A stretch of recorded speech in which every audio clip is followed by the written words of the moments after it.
మరి వీటికి ఏ రకమైన ట్రీట్మెంట్ ఇస్తాము అంటే 80% ఆఫ్ ద కేసెస్ వాటంతటి వాళ్ళు రికవర్ అవ్వడం చూస్తాము. కాకపోతే కొన్ని కేసెస్ మాత్రము రెస్పిరేటరీ పెరాలసిస్ వరకు వెళ్ళి వెంటిలేటర్ వరకు కూడా వెళ్ళడం చూస్తాం.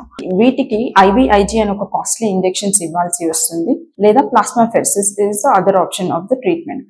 కాకపోతే ఈ మధ్య కాలంలో మనం ఒక్క మహారాష్ట్రలోనే 200 పైగా GBS కేసెస్ చూసాం. ఎందుకు అంటే just because of the contaminated water with Campylobacter jejunium. అలానే మన సౌత్ స్టేట్స్ అయిన తమిళనాడు, కర్ణాటక, తెలంగాణ, ఆంధ్రప్రదేశ్ కూడా అలర్ట్ ఇష్యూ చేయడం జరిగింది. సో మనం ఈ GBS ని నివారించవచ్చు. ఎలాగా అంటే సింపుల్ గా మనం వండే కూరగాయలు నీట్ గా వాష్ చేసుకోవడం కానీ, లేకపోతే తాగే వాటర్ వల్ల ఈ బ్యాక్టీరియా ఇన్ఫెక్షన్, కంటామినేటెడ్ వాటర్ వల్ల కూడా బ్యాక్టీరియా ఇన్ఫెక్షన్ అయ్యి మనకి GBS వచ్చే అవకాశం ఉంటుంది. సో అందుకే ప్యూరిఫైడ్ వాటర్ ఆర్ వాటర్ కాచిన నీళ్ళు తాగడం, ఇలాంటి సింపుల్ ప్రికాషన్స్ వల్ల మనం GBS ని అరికట్టే అవకాశం ఉంటుంది.